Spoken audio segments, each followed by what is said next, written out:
чужбина ще бъде 5 дни. Нали, всеки ден ще бъде там. И тя вика, добре, няма проблем. Ама сега за вакансията ми вика 3 пъти. И аз първо не казах нищо, ма се ядоса, защото трябва да натоваря мама 2 дни да го гледа, разбираш?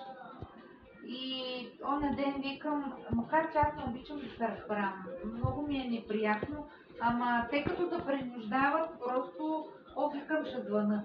И тя, понеже майка е виж колежка на моята майка, а па се кърва и, аз познавам мъжа и ми е бил колега, се кърва и ми е била колежка, нали така сме по-близки, то не че толкова близки, ама айде познаваме се, нали, от много време. И говоря на Фани, нали, тя така каза, викаме Фани, аз да ти кажа, не съм съгласна Мартин да не ходи на тия 2 дни.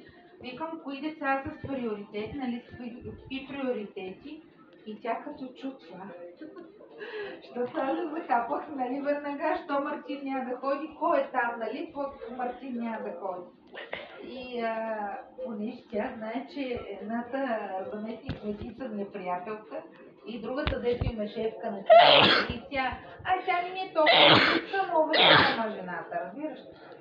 И страх да не взема нещо да се оплача, макар че аз няма да отида съвсем, аз няма да се излагам. Къде отиваш?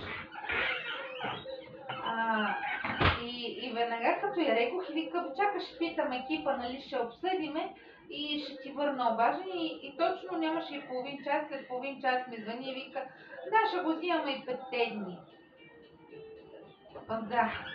Не, тя много не смее, защото, нали, ти казвам, абе, гледай, то ми донесе динята тук.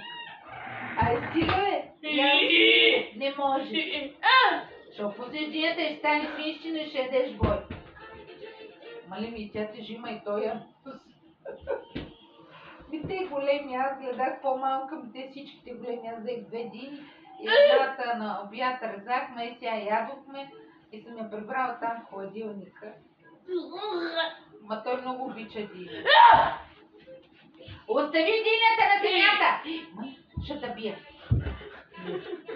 Бе, Мартине, това не е топка, бе. Остави на земята. Кажи. Така, престани! Затварям, защото това ще пръсне динята, ще стане си. Гледай, фърли и спокоя, мали ще го бия така. Айде, чао. Абе, престани с тази диня, бе. Махай се, чачамарата! Свиня!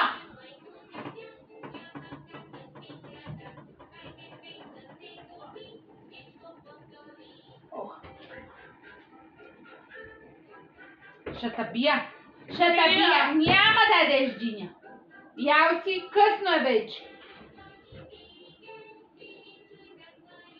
Свиня, дай.